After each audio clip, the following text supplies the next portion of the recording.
June 22 மதுரையில் பாண்டிய கோயிலுக்கு பக்கத்தில் அருகில் அம்மா திடல் அந்த கிரவுண்டில் முருக பக்தர் மாநாடு மிக பிரமாண்டமான அளவில் அந்த மாநாடு அமையறதுக்கான தமிழ்நாடு முழுவதுமே இந்து இயக்கங்கள் வேலை செய்து கொண்டிருக்கின்றது. இந்து முன்னணி மற்றும் பல்வேறு இந்து இயக்கங்கள்லாம் சேர்ந்து வேலை செஞ்சிட்ருக்காங்க. பல்வேறு அரசியல் கட்சிகளுக்கு அழைப்புகள் கொடுத்துருக்கோம். சில அரசியல் தலைவர்கள்லாம் வரேன்னு சொல்லியிருக்காங்க. சில பேர்கிட்ட பதில் எதிர்பார்க்கிறோம், இன்னும் கிடைக்கல. குறிப்பாக நம்ம முதலமைச்சருக்கு கடிதம் அனுப்பிச்சிருக்கோம். நீங்கள் எங்களுக்கு அப்பாயின்மெண்ட் கொடுக்கணும், உங்களை நேராக சந்தித்து அழைப்பு கொடுக்கணும்னு சொல்லியிருக்கோம். இன்னும் அந்த எந்த தகவலும் அங்கிருந்து நமக்கு வரல. நம்முடைய அறநிலையத்துறை அமைச்சர் அவர்கள் சேகர்பாபு அவர்கள் தொடர்ந்து இது சங்கிகள் நடத்தக்கூடிய மாநாடு, இதுக்கு யாரும் வரமாட்டாங்க அப்படி அவர் ஒரு பயத்தின் மீது உளறிக்கொண்டிருக்கின்றார். அவங்க பழனியில் மாநாடு நடத்தினாங்க.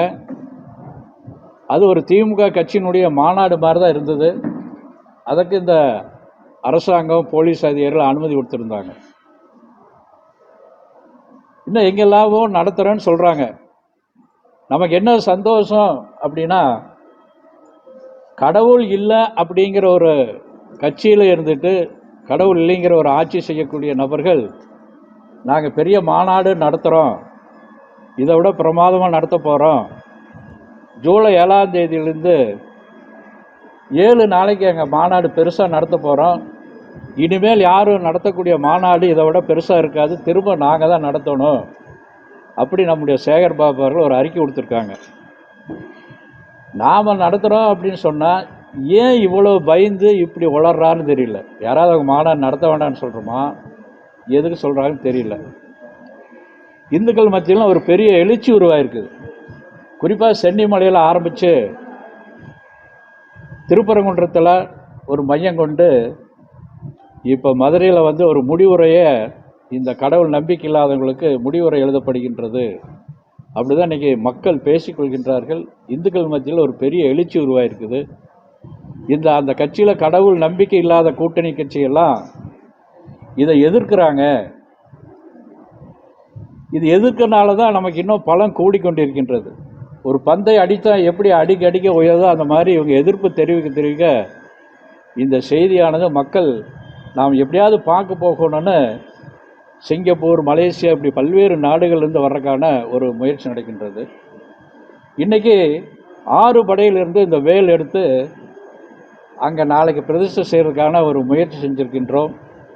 அங்கே 10 நாளைக்கு அருள்காட்சி 6 படையும் எப்படி 6 படை இருக்குதோ அது மாதிரி செய்து அங்கே வழிபடுவதற்கான ஏற்பாடு செய்திருக்கின்றோம். அதற்கு காவல்துறை எதிர்ப்பு தெரிவித்திருக்கின்றது. எந்த வேலையும் செய்யக்கூடாதுன்னு நிறுத்தப்பட்டது.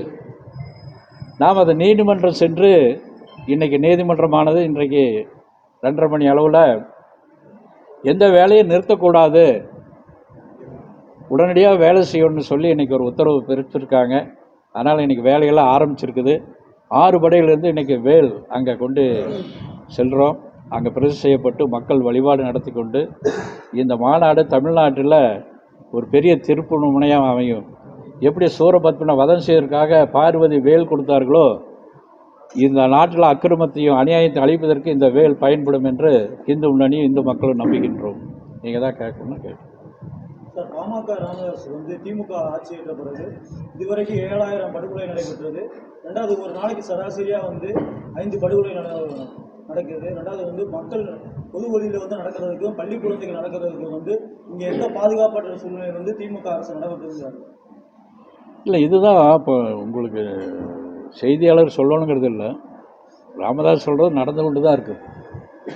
சட்ட ஒழுங்கு ரொம்ப மோசமாக இருக்குது. குறிப்பாக நான் இருக்கக்கூடிய மாவட்டம் கோவை மாவட்டம், ஈரோடு மாவட்டத்தில் ஒரு குடும்பத்தையே அழைக்கிறாங்க. அது மாதிரி 4-5 குடும்பத்தில் 3 பேர் 4 பேர்த்த கொலை பண்ணியிருக்காங்க. அவங்களாம் பல்வேறு குற்ற வழக்கில் இருந்தவங்க. இந்த உளவுத்துறை இந்த குற்றத்தை செய்யக்கூடியவங்க எப்படி இருக்காங்க, எங்கே இருக்கிறாங்க, என்ன செய்கிறாங்கன்னு கண்காணிக்காமல் இருக்கிறாங்க. அது இந்த நாட்டில் சட்ட ஒழுங்கு ரொம்ப மோசமாக இருக்குது, உளவுத்துறை சரியில்லைன்னு தொடர்ந்து சொல்லிகிட்ருக்கோம். பொதுவாக போதைப் பொருளை ரொம்ப இதெல்லாம் நடக்கிற காரணம் போதை அதிகமாக புழங்குது. அவர் ராமதாஸ் சொல்கிற மாதிரி இன்றைக்கி கல்லூரியும் பள்ளிக்கூடங்களையும் கூட போதைப் பொருளெல்லாம் இன்றைக்கி விற்பனை ஆகி கொண்டிருக்கின்றது. இது காவல்துறைக்கு தெரியும், உளவுத்துறைக்கு தெரியும். ஏதோ ஒரு வகையில் அதை அனுமதிச்சுட்ருக்காங்க. அது குறிப்பாக ஆளுங்கட்சியில் இருக்கவங்களாம் இருக்காங்க. சார், முருகன் மாநாடு நடத்துவதற்கான தேவை இப்போ என்ன திடீர்னு வந்திருக்கு? இந்து முன்னணி இந்துக்களுக்காக வாதாட போராட பரிந்து பேசுறதுக்கு ஆரம்பிக்கப்பட்டது. பல்வேறு கோயில் இடங்களை காப்பாற்றியிருக்கிறோம், பல்வேறு கோயில் இடிப்புகளை தடுத்து நிறுத்தியிருக்கின்றோம்.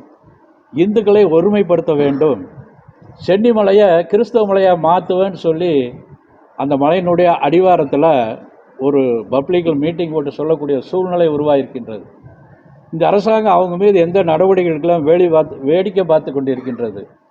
இதையெல்லாம் கண்டிக்கும் வகையில் முருகனுடைய மாநாடு இந்துக்களை ஒற்றுமைப்படுத்துவதற்கான தேவை ஏற்பட்டு இருக்கின்றது. அதனால் இந்த மாநாடு கொங்கு பகுதியில் தொடர்ந்து நடந்த கொலை சம்பந்தமாக கடந்த மாதம் 3 பேர் கைது பண்ணாங்க போலீஸ். ஆனால் அதுக்கப்புறம் இன்றைக்கும் அந்த நாமக்கல் பகுதியில் ஒரு மூதாட்டியை கொண்டிருக்காங்க. இது என்னென்னா இன்னொரு வேடிக்கை, இப்போ கைது பண்ண சொல்கிறான், இந்த இடத்துல இந்த கொலை பண்ணவங்க நாங்கள் தான். ஆனால் அதுக்கு முன்னாடியே சம்பந்தம் இல்லாத 4 பேருக்கு பிடிச்சி கேஸ் போட்டு அவங்கள உள்ள தள்ளியிருக்காங்க.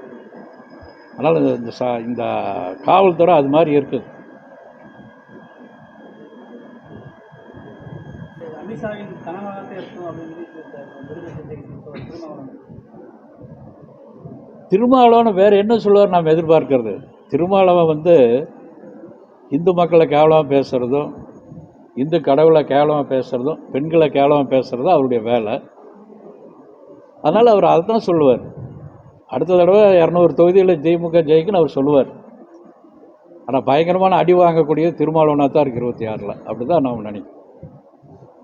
யாரெல்லாம் இந்துக்களுக்கு விரோதமாக பேசுகிறாங்களோ அவங்கெல்லாம் இந்த 2026 காணாமல் போவாங்க. தென் மாநிலங்களில் மத கலவரத்தை தூண்டுவதற்காகவே இந்த முருகன் மாநாடு நடத்தப்படுதுன்னு சொல்லி செல்வப்பிரதிநிதி சொல்கிறார். இல்லை, எதை வச்சு சொல்கிறாங்கன்னு நமக்கு புரிய மாட்டேங்குது. நாம் இந்துக்கள் ஒற்றுமையாக இருக்கிறோம், இது இந்துக்களுக்காக இந்து ஒன்று இயங்குது. இந்துக்கள் ஒற்றுமையாக இருக்குன்னு சொன்னால் எப்படி மத கலவரத்தை தோன்றும் தெரியலையே.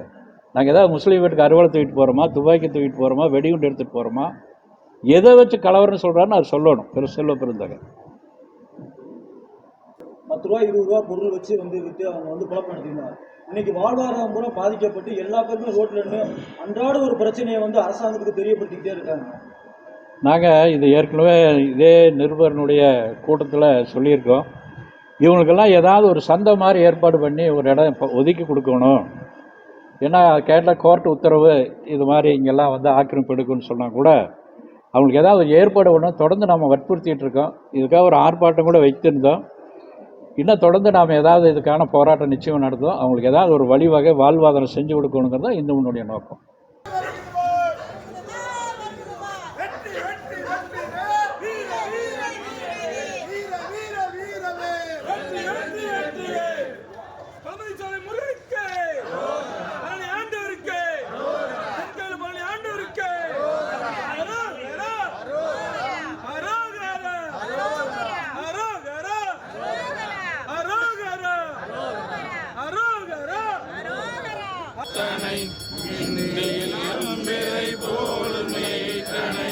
நந்தி மறந்தனை ஞான கொழுந்தினை குந்தியில் வைத்தடி போற்றுகின்றேனே.